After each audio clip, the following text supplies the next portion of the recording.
Shalom adik-adik. Shalom papi mami, mbak suster, kakak-kakak semuanya yang ikut ibadah online hari ini. Apa kabarnya? Luar biasa. Yes, kakak percaya kita semua dalam keadaan yang luar biasa. Amin. Hari ini sebelum kita memulai ibadah kita, kakak undang semuanya untuk bangkit berdiri. Kita mau berdoa, tapi mainannya ditaruh dulu, gak ada yang main-main lagi. Kita mau beribadah, amin. Yuk tutup matamu, lipat tanganmu, ikutin kakak berdoa ya. Tuhan Yesus, terima kasih, kalau hari ini kami boleh beribadah lagi. Tuhan, berkati ya ibadah kami dari awal hingga akhir. Terima kasih Tuhan Yesus, hanya di dalam nama Tuhan Yesus. Yang sudah siap buat beribadah sama-sama katakan amin. Berikan tepuk tangan yang paling meriah buat Tuhan Yesus. Oke, siapa yang percaya kalau Tuhan Yesus adalah pokok dan kita adalah carangnya, sama-sama katakan yes. Musik Kak. Kita sama-sama memuji Tuhan, amin.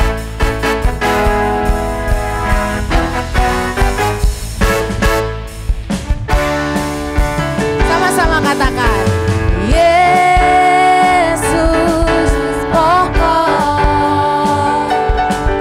dan kita caranya. Tinggallah di dalamnya. Tinggallah di dalamnya. Tinggallah di dalamnya. Pasti kau berbuah. Sekali lagi.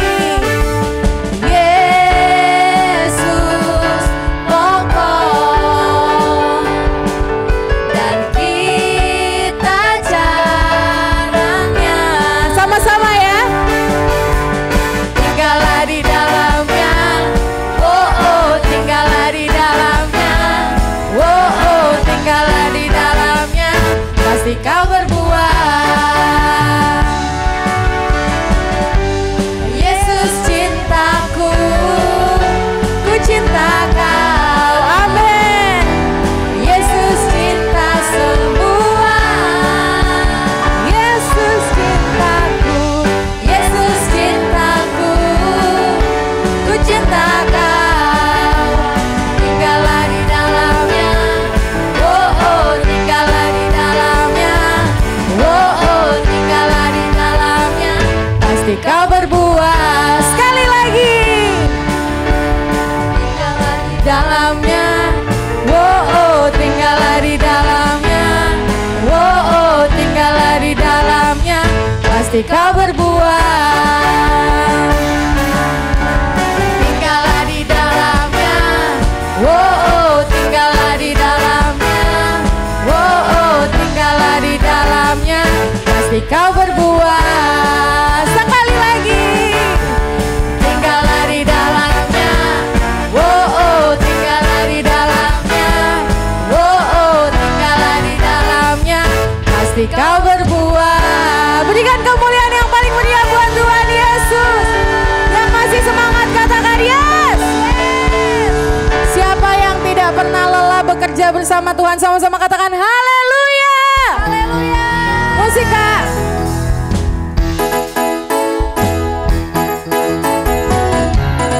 Kita sama-sama memuji Tuhan, amin.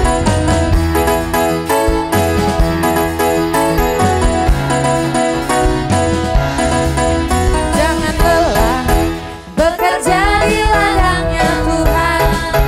Roh Kudus yang beri kekuatan, yang mengajar dan menopang.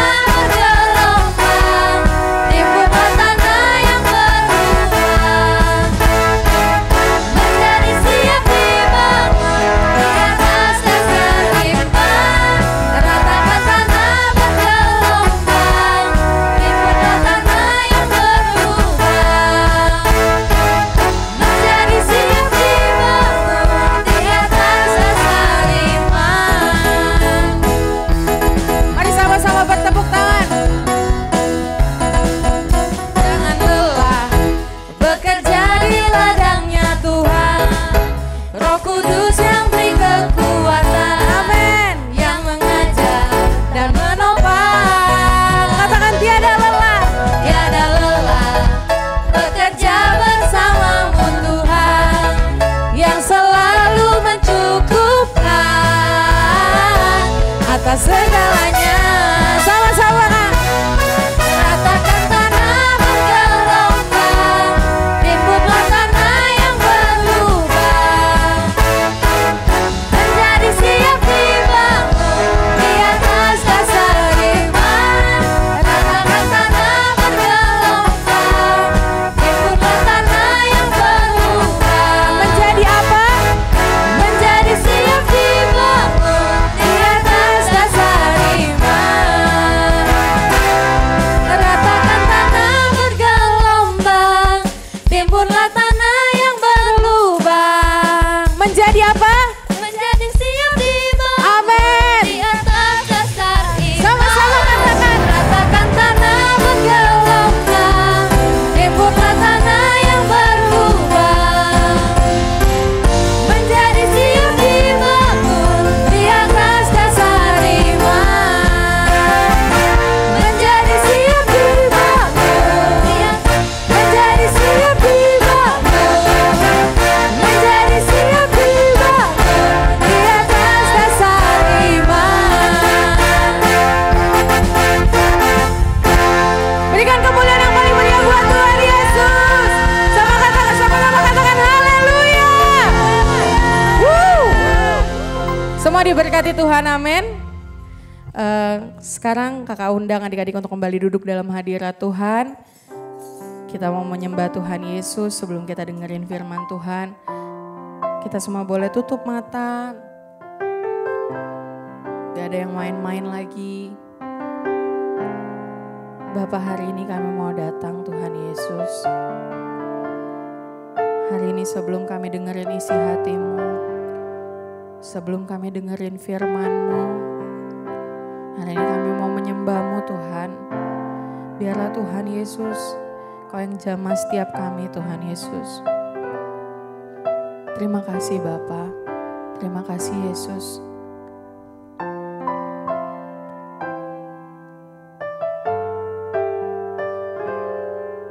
Ku mau cinta Yesus selamanya. Ku mau cinta Yesus selamanya. Meskipun badai silih berganti dalam hidupku, ku tetap cinta Yesus selamanya. Mari dari awal katakan. Ku mau cinta Yesus selamanya.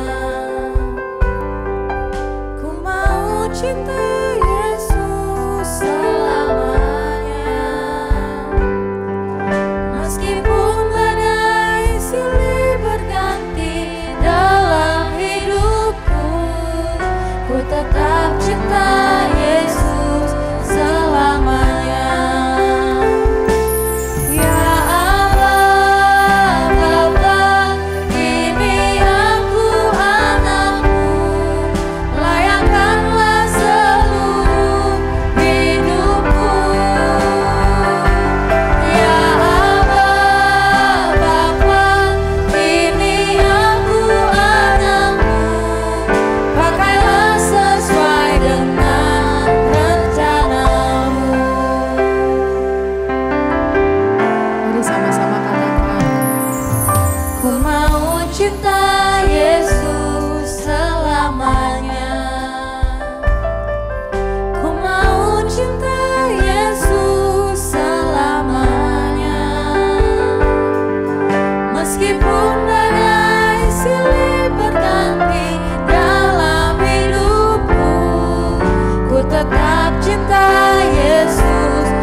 kita bangkit berdiri. Sama-sama katakan, Ya Allah Bapa, ini aku anakmu, layakkanlah seluruh hidupku. Ya Allah Bapa, ini aku anakmu, pakailah sesuai dengan rencana-Mu. Ya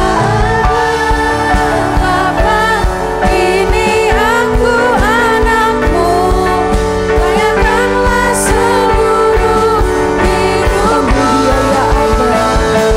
Ya Bapa, ini aku anakmu, pakailah sesuai dengan rencana-Mu. Pakailah sesuai dengan rencana-Mu. Mari pakai kami Tuhan, pakailah sesuai dengan rencana. Boleh kasih tepuk tangan untuk Tuhan Yesus. Haleluya.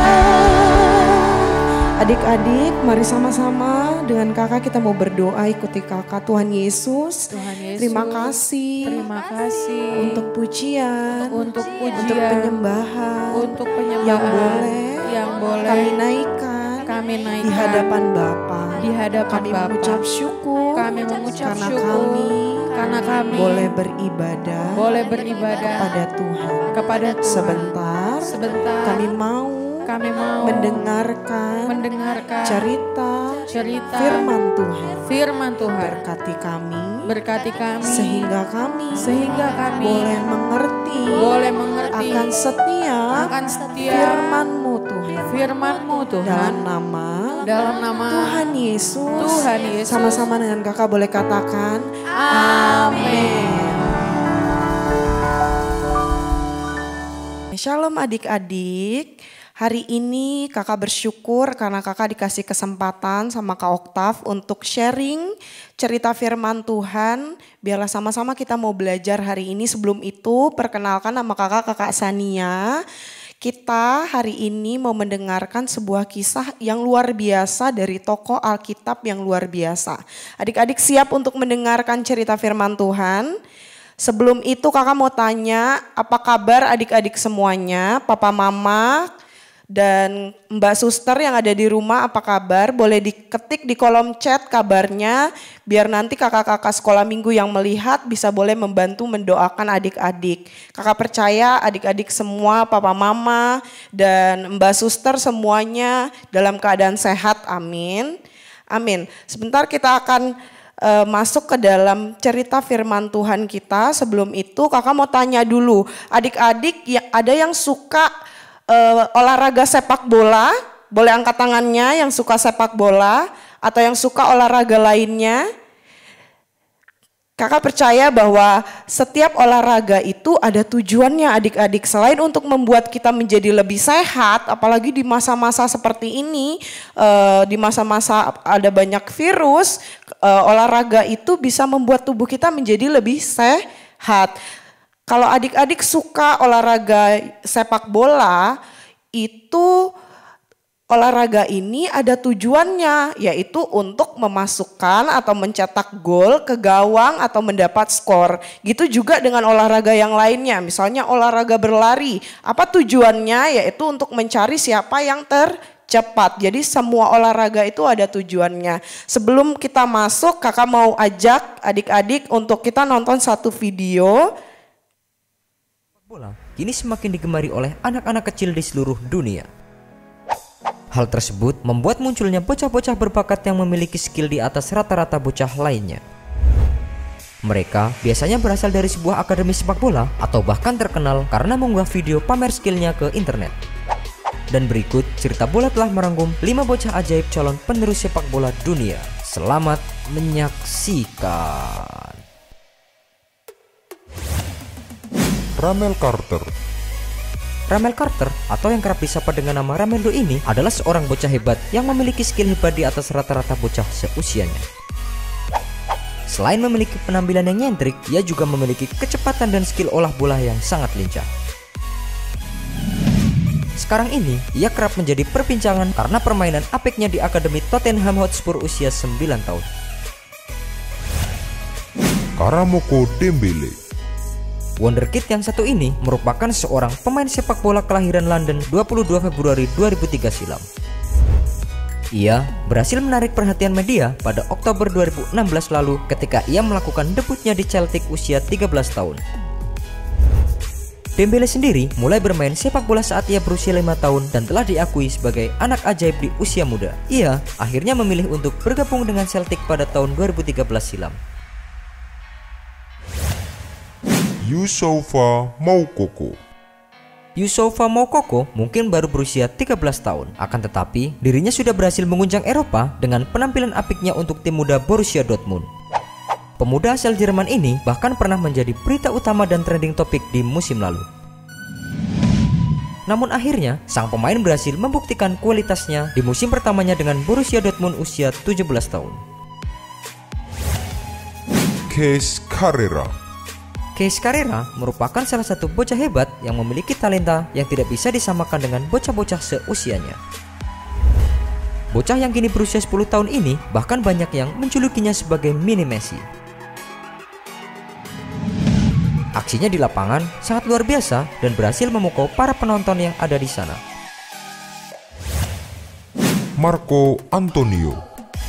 Marco Antonio merupakan seorang bocah berusia 7 tahun yang memiliki cita-cita untuk menjadi pemain bintang suatu saat nanti. Meskipun memiliki tubuh yang kecil, namun dirinya memiliki teknik juggling bola yang sangat baik dan mengagumkan.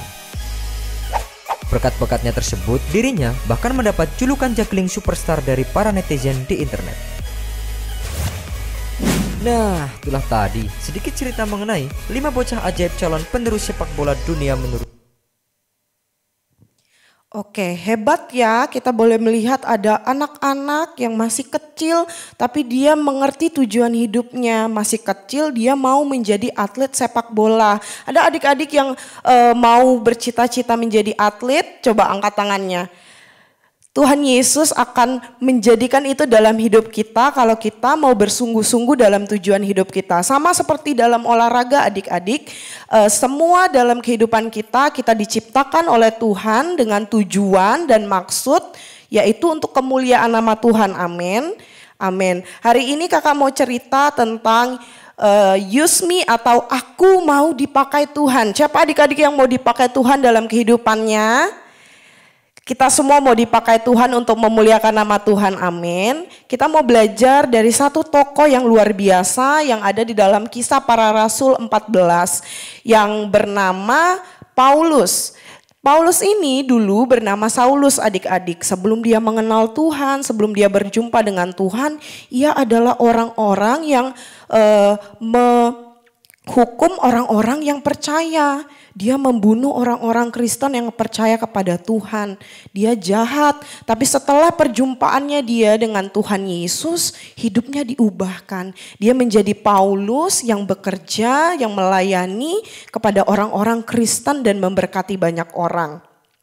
Sebelum kita masuk, sama-sama kita mau baca ayat firman Tuhan dalam Mazmur 96 ayat 3. Bersama-sama dengan saya, kakak, kita mau baca 3, 2, 1. Ceritakanlah kemuliaannya di antara bangsa-bangsa dan perbuatannya yang ajaib di antara segala suku bangsa. Amin. Amin. Sama seperti Paulus adik-adik, kita memiliki tujuan hidup. Nah, Paulus dipanggil sama Tuhan Yesus untuk melayani orang-orang Yahudi. Pada saat Tuhan Yesus naik ke surga, waktu Roh Kudus dicurahkan dalam Pentakosta, murid-murid Tuhan Yesus mulai bergerak melayani Tuhan. Dia pergi ke bangsa-bangsa, pergi ke kota-kota untuk melayani orang-orang, termasuk di dalamnya Rasul Paulus yang melayani orang-orang yang bukan Yahudi. Nah, pada zaman itu, pada 2000 tahun yang lalu, orang-orang yang bukan Yahudi itu seperti dianggap orang-orang yang tidak percaya, orang-orang yang hina. Jadi kebanyakan orang-orang Yahudi tidak mau mendekat ataupun ataupun mengabarkan berita tentang Yesus kepada orang-orang yang bukan Yahudi. Tapi Paulus, dia dipanggil oleh Tuhan untuk memberitakan kebenaran dan Injil Tuhan Yesus kepada orang-orang yang bukan Yahudi. Ini merupakan sebuah tugas yang sangat berat adik-adik, tapi kita mau melihat dalam cerita selanjutnya bagaimana perjalanan kehidupan Paulus. Siapa yang mau diberkati lewat cerita kehidupan Paulus? Sama-sama kita mau lihat ya.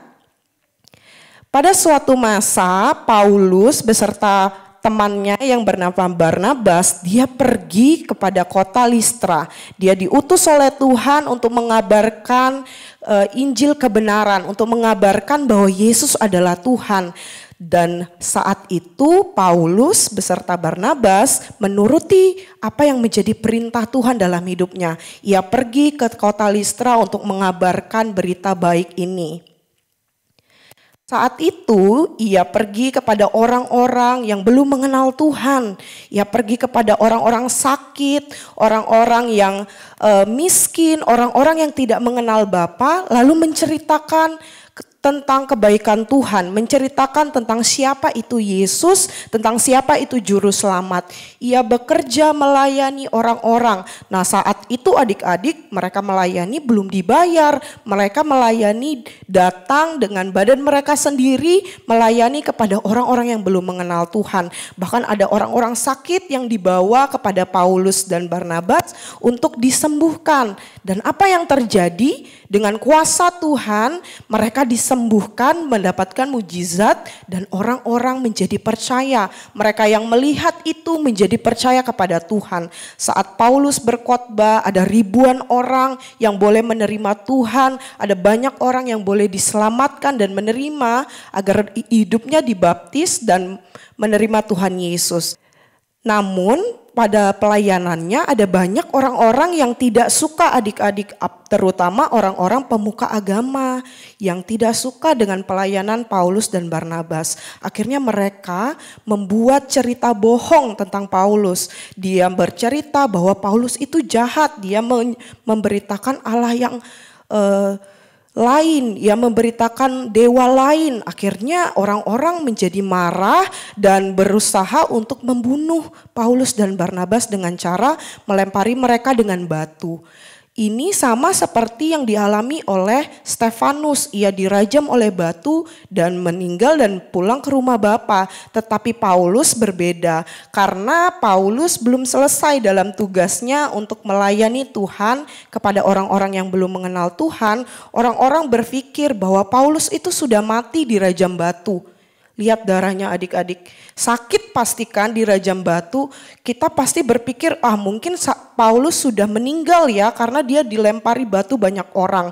Nah saat itu orang-orang menarik Paulus, membawa ia keluar dari kota karena mengira Paulus sudah meninggal dan sudah mati. Ternyata dengan kuasa Tuhan yang luar biasa, Paulus bangkit, dia berdiri dan dia pergi kembali melayani Tuhan di kota-kota yang lain. Luar biasa ya Tuhan ya, dia bisa memakai orang secara luar biasa. Bahkan Tuhan melindungi, menjagai Paulus secara luar biasa dalam pelayanannya.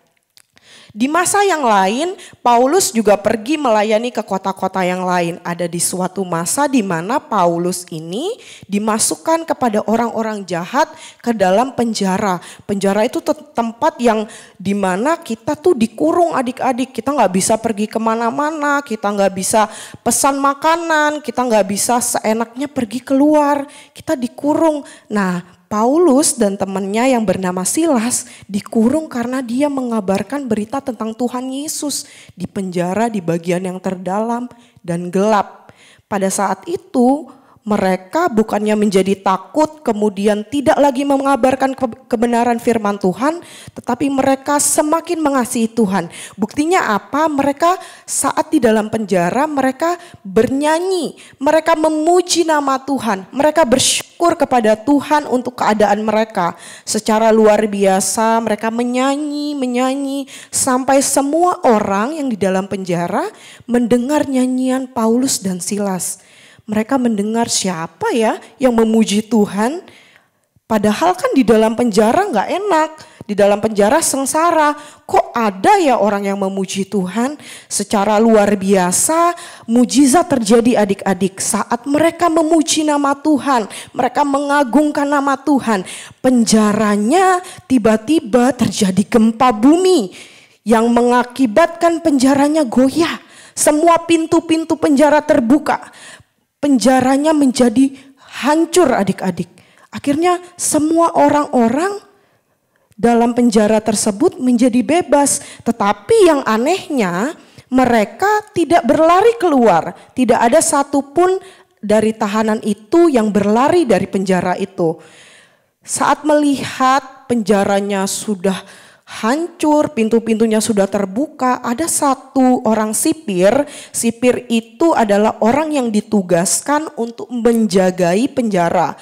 Jadi dia yang bertanggung jawab kalau ada orang yang berlari dari penjara itu atau kabur, dialah yang bertanggung jawab. Saat sipir ini melihat bahwa penjaranya sudah hancur, pintu-pintu sudah terbuka, dia menjadi panik adik-adik karena dia bertanggung jawab untuk semuanya itu.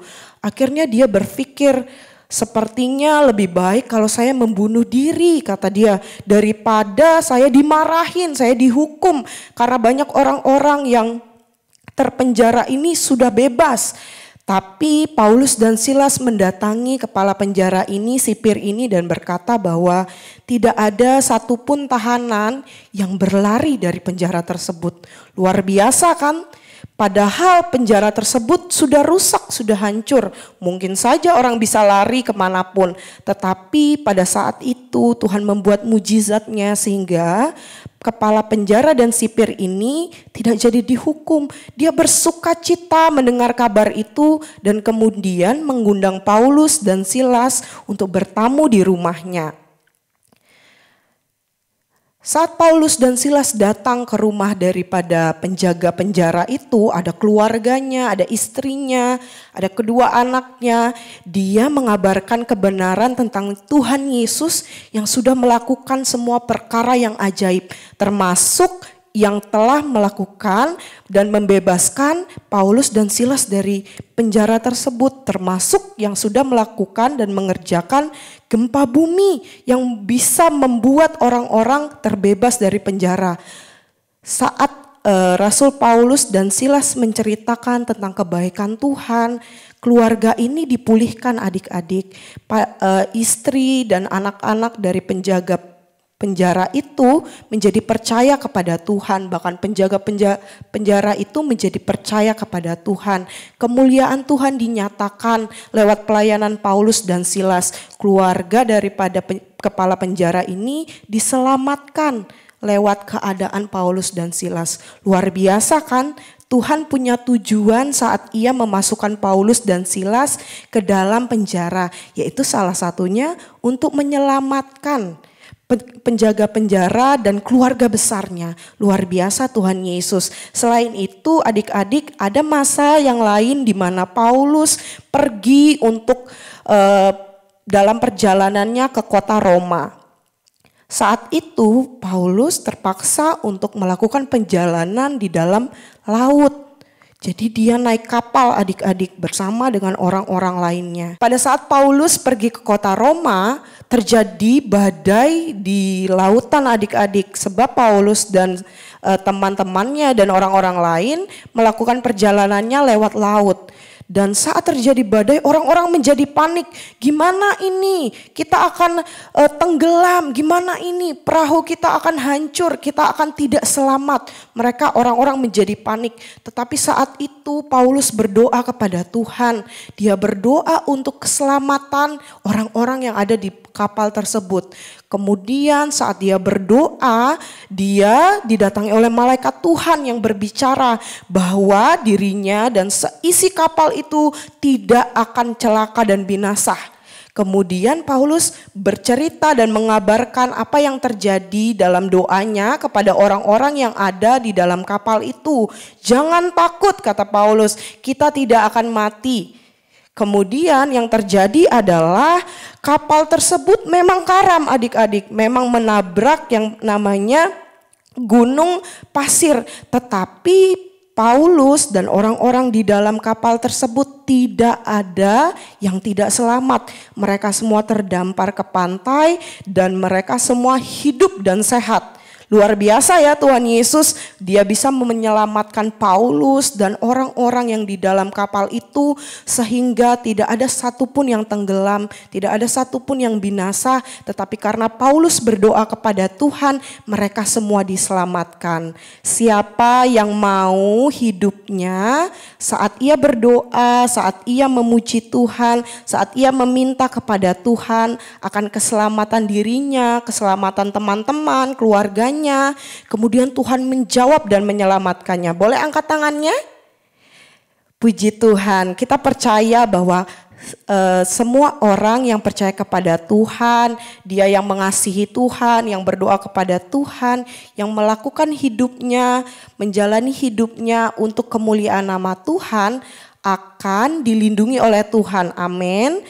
Selanjutnya kita juga boleh melihat dalam perjalanan hidup Paulus, adik-adik, dia tidak hanya menjadi misionaris atau orang yang pergi ke kota-kota mengabarkan berita kebenaran firman Tuhan, yang mengabarkan bahwa Yesus adalah juru selamat. Selain itu, Paulus dipanggil sama Tuhan untuk menjadi salah satu penulis dalam cerita, dalam firman Tuhan yang ada di dalam Alkitab. Ia menulis tentang gereja-gereja Tuhan, ia menulis tentang pengalaman hidupnya yang luar biasa, yang sampai saat ini kalau kita baca dalam firman Tuhan dalam Alkitab, tertulis perjalanan Paulus dan pesan-pesannya bagi gereja-gereja Tuhan yang ada di zaman itu, adik-adik. Luar biasa Tuhan memakai Paulus secara luar biasa, walaupun ia mengalami karam kapal, ia pernah dilempar dengan batu, ia pernah dimasukkan ke dalam penjara,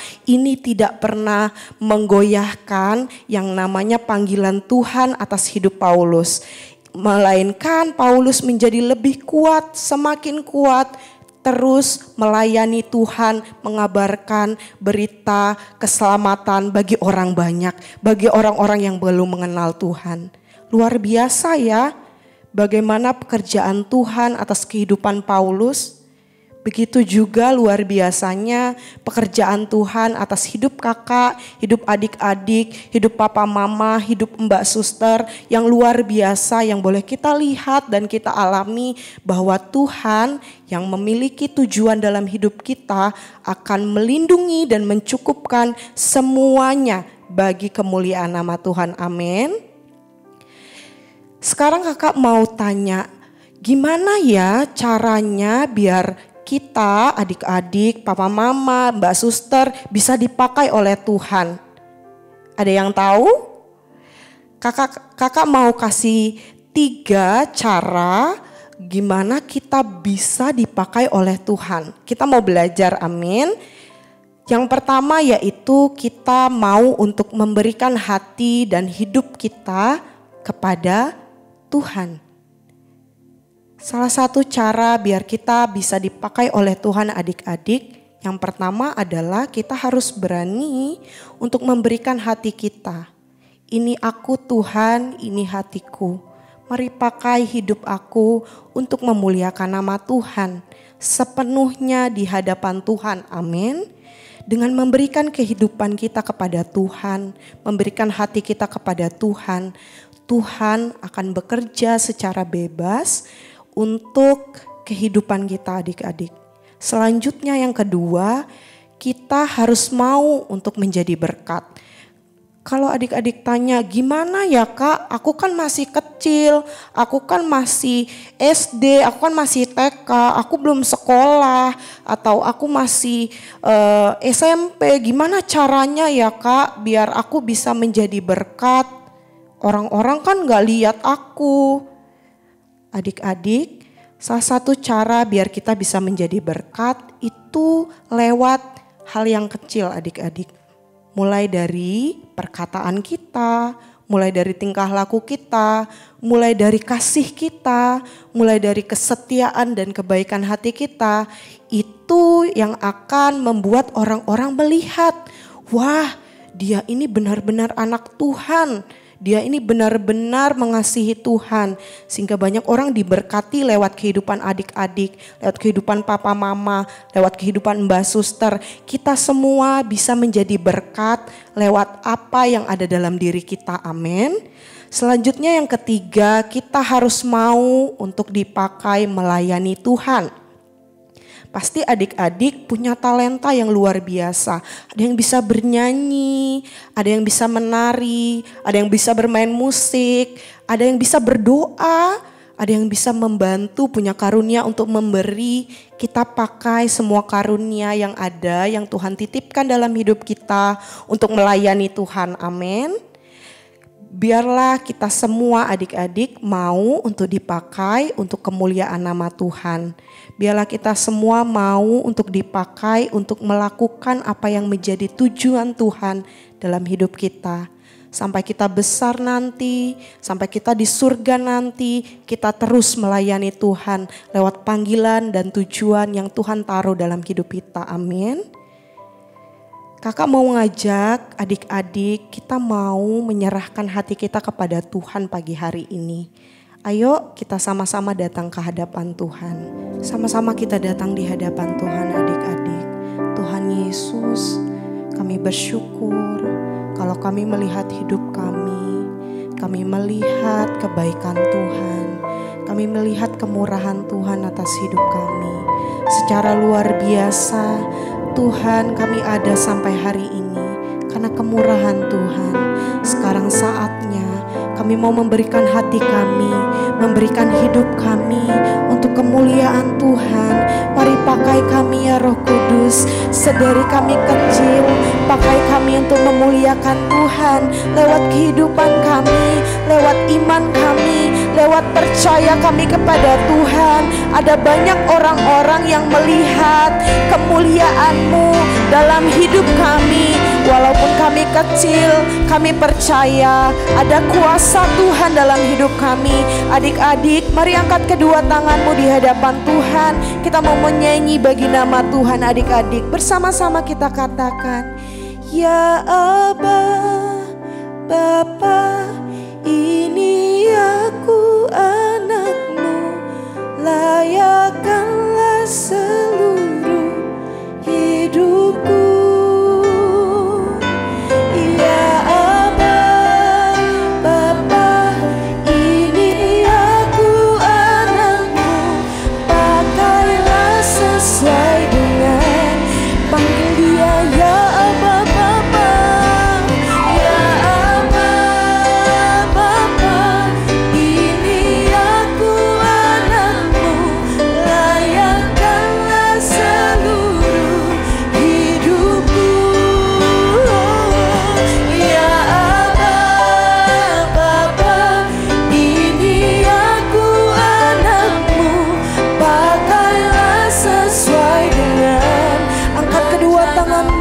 Sama katakan, Ya Aba, Bapa, ini aku anak-Mu, layakkanlah seluruh hidupku. Ya Aba, Bapa, ini aku anak-Mu, pakailah sesuai dengan rencana-Mu, pakailah sesuai dengan rencana-Mu, pakailah sesuai dengan rencana. Mari sembah nama Tuhan adik-adik. Kini ni ala bayala la ya la la ya la. Kini ni ala la bayala ya la bayas. Roh Kudus, biarlah Engkau mengalir bagi kami seperti Paulus yang diubahkan dari kehidupannya yang lama. Ia dipanggil untuk menjadi berkat, untuk melakukan tujuan Tuhan. Sembah Tuhan adik-adik. Kini ya la ya la ya la ya la ya la ya la ya la ya la ya la ya la. Kini ya la ya la ya la ya la ya la. Pakai kami ya Tuhan,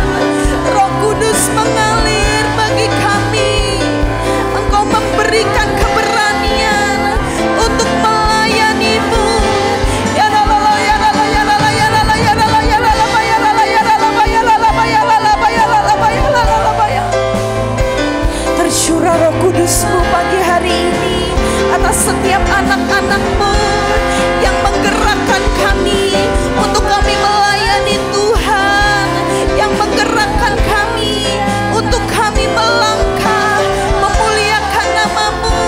Shekemini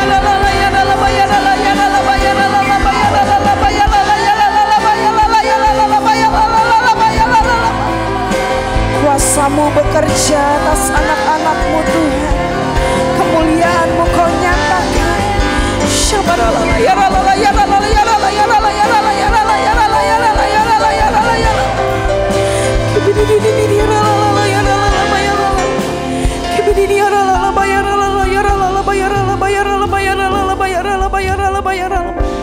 Roh Kudus, biarlah Engkau mengalir atas kami Tuhan, sehingga saat Roh Kudus-Mu dicurahkan, kami memiliki keberanian untuk melayani Tuhan. Sama seperti Paulus yang Tuhan pakai, Tuhan panggil dengan tujuan yang luar biasa. Tuhan, kami tahu kami punya tujuan, kami punya masa depan untuk memuliakan nama Tuhan dalam hidup kami. Kami ada di bumi ini bukan untuk hal yang sia-sia, tapi Tuhan telah memanggil kami untuk memberitakan kebaikan, untuk memberitakan keselamatan bagi banyak orang. Tuhan, kami berdoa dari tempat ini, mari pakai kami anak-anak-Mu, mari pakai papa mama, mari pakai mbak suster, semuanya Tuhan, taruh Tuhan di hati kami, tujuan yang luar biasa dalam kami menjalani hidup kami, sehingga hidup kami tidak menjadi sia-sia Tuhan. Kami berdoa, biarlah Tuhan terus memakai kehidupan kami, dalam hidup kami, dalam sekolah kami, dalam keluarga kami. Kami mau menjadi berkat lewat tujuan yang Tuhan taruh dalam hidup kami. Tuhan, terima kasih karena Tuhan sudah berbicara atas kami. Sekarang Roh Kudus, biarlah Engkau yang membuat firman ini merema dalam hati kami, sehingga kami boleh melakukannya bagi kemuliaan nama Tuhan. Terima kasih Tuhan, ini doa kami. Sebelum kami berpisah, kami rindu menerima berkat yang daripada Tuhan. Mari adik-adik buka kedua tanganmu, arahkan hati dan pikiranmu ke surga. Papa, mama, mbak suster, semua adik-adik, kakak-kakak, Kau yang sedang mengikuti ibadah ini, terimalah berkat yang berlimpah-limpah dari Allah Bapa, kasih daripada Tuhan Yesus, dan penghiburan Roh Kudus. Biarlah menyertai engkau mulai pagi ini sampai nanti Tuhan datang yang kedua kali, bahkan sampai selama-lamanya. Yang percaya dan diberkati Tuhan katakan sama-sama, amin, amin, amin. Halo adik-adik, sekarang kita memasuki era Pentakosta ketiga. Pentakosta ketiga artinya pencurahan Roh Kudus yang terdahsyat di zaman now. Pentakosta ketiga artinya penuaian yang terbesar dan terakhir. Pentakosta ketiga artinya bangkitnya generasi Yeremia, penuh dengan Roh Kudus, cinta Tuhan, tidak kompromi dengan dosa, dan siap memenangkan banyak jiwa. Pentakosta ketiga artinya dari Indonesia ke bangsa-bangsa, dari timur ke barat sampai kembali lagi ke Yerusalem. Pentakosta ketiga artinya kuasa untuk menyelesaikan amanat agung Tuhan Yesus. Nah adik-adik, jangan lupa ya, sekarang kita berada di era Pentakosta ketiga. Sampai jumpa.